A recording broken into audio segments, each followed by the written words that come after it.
You will each make a case for the guy you think should be the MVP, and then I will decide which one I like. RC, I'll start with you. I think you should start with Dom. No problem. I'm going to mess this segment up. Cool. It is definitely Lamar Jackson because this offense is the most efficient offense in 80 years. That's impressive. He leads the league in touchdowns. Also impressive. But the most impressive thing is something that we don't even take for, we kind of take for granted, is he is valuable because he makes everybody else valuable. His ability to run makes Ingram's job easier. His ability to run makes pass or run blocking easier. They get double teams because of him. His ability to run and scramble makes it so that the defensive line does not rush as hard. I'm not going to ask you to make his ability to run makes the defense better. I'm not going to ask you to make the MVP case. This is the case I'm going to make you answer.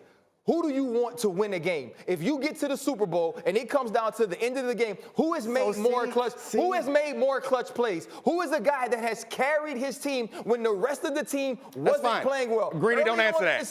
Don't answer that, Greeny. I got it. Don't answer it. Don't answer it, Greeny. When Russell Wilson was needed to carry his team, when the run game wasn't working, when they were giving up defensive points, Russell Wilson made every single play to keep this team afloat until everybody else got better and caught up. Here's why. Because they are not in that situation, because Lamar Jackson is leading the most efficient offense in 80 years of football. Yeah. They are never in that situation. Here's what I will say. Give them to me. RC, I agree with that, but that wasn't the question. Yeah. I trust Russell Wilson more, if only based on the fact that he's been in the league 10 years longer.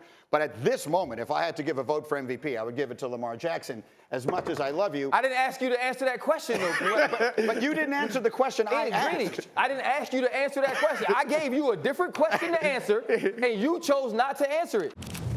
You don't necessarily play assignment football in the NFL. You're not necessarily trying to stop things that may not happen. But that's what you have to do with the Baltimore Ravens. This is like playing a high school wing tee. And he's saying that they don't audible. That's because there's 3 different options on each play. The play itself is an audible. It is an audible. And so when you're playing against that, you have to prepare everyone to know, be disciplined, and get him down in open field. I heard the don't get nosy, and I was like, yeah, that's right. But you don't get nosy, and then you're in an ISO with Lamar Jackson, and you don't get nosy, you get embarrassed. That can also happen. Okay, so here's what you don't do, though, David. Right? You don't say, well, we can't beat him, so let's just forget it. Let's forfeit. We won't bother trying to play the game. So what do you do? Well, here's the thing. It's so hard. Like, at the college level, so we cover a lot of these guys at the college level. You see this every single week. NFL level, you don't see it. So now I'm teaching the midline, like 3 technique. You got to understand. You got to play the dive. You got to take. Here's what I would do.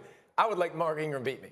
I'm not letting that dude beat me with explosive And Mark, plays. and he will beat you. He'll go for 200 yards. Death by 1,000 cuts, So I think that is passive. The way you beat a team like this is aggressive, that you switch it up. Their reads are based on them understanding what you're going to do. You never let them know what you're going to do. You switch it up, you blitz off the edge, you commit here, you commit there, because what their offense is built around is they do one thing really good. When you adjust to fix that thing, then they know how you adjust it, and they attack the compromised part of your defense. So if you never let them get a beat on what you're doing defensively, then they can't do those read options. Can I just ask David a question? You do the College Game Day, obviously, you're the biggest games.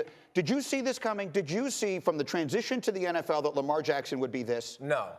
Because, again, this takes an organization and a coach to buy all in. This huge. Because, and here's the thing. If I'm watching the NFL, and I'm watching the NFL just like you guys are, I would be more inclined to take more Lamar Jacksons and do more of this. Because, Tom Brady's longevity is going to be – look at Cam Newton. He's banged up. He's probably never going to play and be that same level again. It's fine. But when he was high, I got 8 years of brilliance. Mike Vick, I got 8 years of brilliance. It is a fine philosophy. I'm here for a good time, not a long time. That is I'm going to make a lot of money. What? I'm make a lot of money and win some championships. Final thought. I mean, the Bills have a really good defense. Can they slow him down? The Bills can. You can slow him down, but you can't stop him. And what we saw this week is, and even in slowing him down, he can find a way to win. He made passes and decisions on that final drive that only was 34 yards that won this game. That's who Lamar Jackson has become.